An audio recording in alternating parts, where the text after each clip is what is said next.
Guys, let's talk history. Let's go straight back to the 7th century and check what was the worst between the Arab and the transatlantic slave trade. Slave trade is a darker chapter of history that often gets overshadowed by other tragic narratives. Let's start with this question. Some people question whether Arab people ever had black African slaves.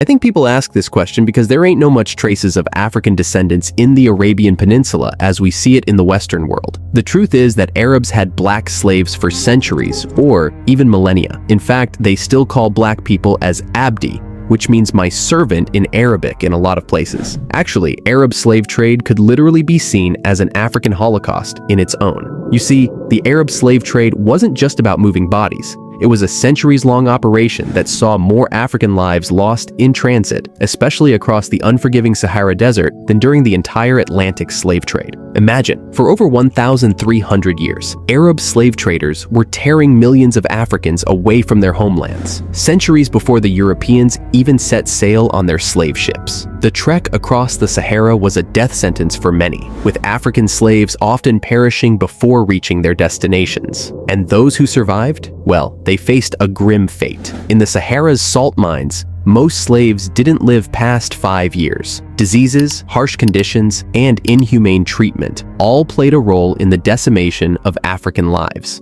But the horrors didn't stop there. The male slaves were castrated at the east coast of Africa before boarding the slave ships, destined to serve as eunuchs in harems. This happened in ports like Lamu, Kenya. The purpose was to prevent them from impregnating Arab women. It was typically a way of preventing mixed racial generation or black generation in the Middle East. This was so effective. Now, when it comes to women, most of the pregnant female slaves were forced to do abortion while others were killed. But a portion of them were shipped back to Africa once it was discovered they were pregnant. The reason why most east coast of Africa has a high Eurasian DNA. This brutal practice is a significant reason why, despite the millions of African slaves taken, there are few black communities left in non-African Muslim countries today. The journey to become a eunuch was often fatal, with countless boys dying from the surgery itself. To put it in perspective, as late as 1903,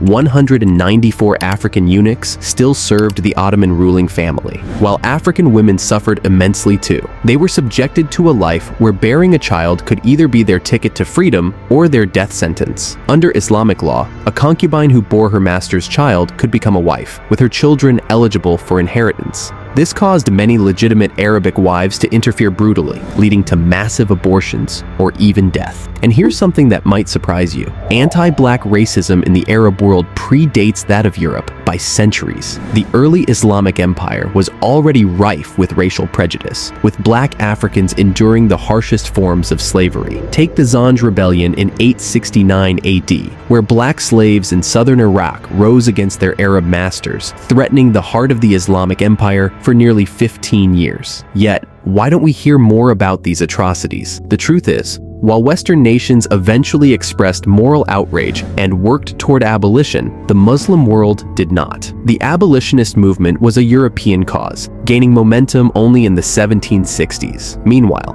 Arab slavery persisted openly into the 20th century, long after the West had turned the page. Consider this. Even as late as the 1960s, African Muslims sold slaves to fund their pilgrimages. Arab nations were some of the last to abolish slavery. Saudi Arabia in 1962, Oman in 1970, and Mauritania not until 1981. Even today, the U.S. State Department reports that Muslim nations are more likely to condone human trafficking than their Western counterparts. And let's not forget the Barbary pirates, Muslim corsairs from North Africa, who for centuries raided European coasts, capturing and enslaving thousands. This piracy was so severe that it led to the birth of the U.S. Navy, as America fought to protect its sailors and trade from these slave traders. So, when we compare the Arab and transatlantic slave trades, it's clear that both were devastating in their own ways. But the Arab slave trade, with its brutal practices and centuries-long impact, often flies under the radar.